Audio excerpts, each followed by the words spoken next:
Bigyan niyo po kami ng magandang buhay. Salamat po. Mahal ka po namin, Rodrigo Roa Duterte. Para sa kanya at trabaho ko.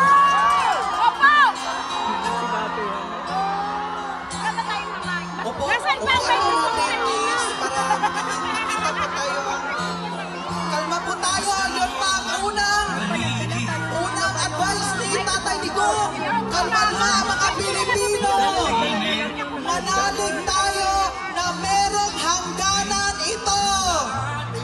Mga nakawan, dapat na mapigilan.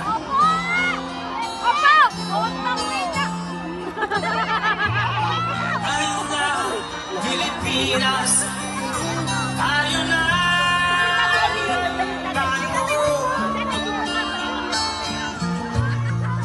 Hawak kamay tayo para sa pagkasenso.